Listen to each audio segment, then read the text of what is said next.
SPAK ka sjellë prova të reja përpara anëtarëve të Këshillit të Mandateve këtë të premte kundër Belinda Ballukut. Këtë e bën të ditur në një konferencë për mediat anëtarët demokratë të Këshillit të Mandateve. Ata thanë se janë edhe 9 procedura të tjera tenderash për rrugët ku prokuroria e posaçme ka gjetur prova që e lidhin Belinda Ballukun me korrupsionin.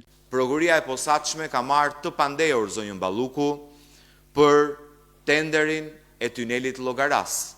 E ka person nën hetim për një nga lotet e Unazës Tiranës, ndërkohë që në kërkesën e sjellën në kuvend sqaron se e kanë nën hetim edhe për 9 procedura të tjera, ku përfshihen 6 procedurat për lotet e Unazës Tiranës, koncesioni i rrugës Thuman Kashar dhe 2 procedura prokurimi për mirëmbajtje rrugësh. Sipas Bardhit, Këshilli i Mandateve ka për detyrë të vërtetojë nëse kërkesa e SPAK për heqjen e mandatit të Belinda Ballukut është politike apo e bazuar në prova. Vetë kreu i grupit parlamentar të PD-s thotë se prokurorët kanë paraqitur rreth 80 prova kundër zëvendës kryeministres. Kërkesa e prokurorisë, përveç se është argumentuar ligjërisht, mbështetet nga një numër i konsiderueshëm provash, rreth 80 prova të ndarë në disa volume, në mirafaqe.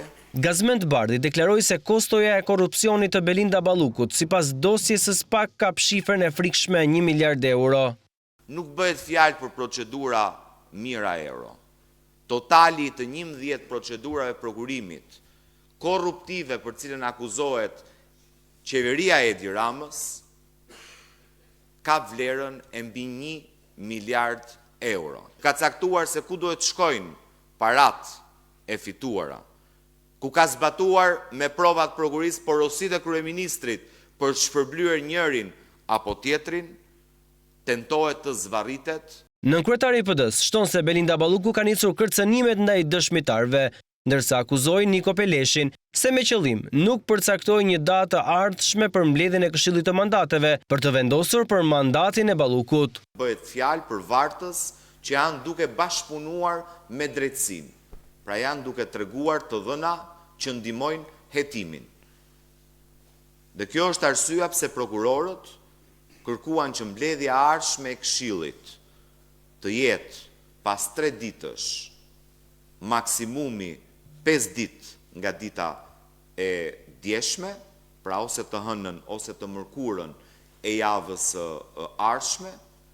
Ne si deputet dhe antar përfaqësues të opozitës kërkuam që mbledhja të ishte pas 3 ditësh, pa të hënën, ndërkohë që Edi Rama ka vendosur të marrë kohë të pacaktuar, duke thënë fillimisht ta mbledhim pas datës 19 janar dhe pastaj duke thënë do ta mbledhim në një moment tjetër, do ta vendosim në një moment tjetër.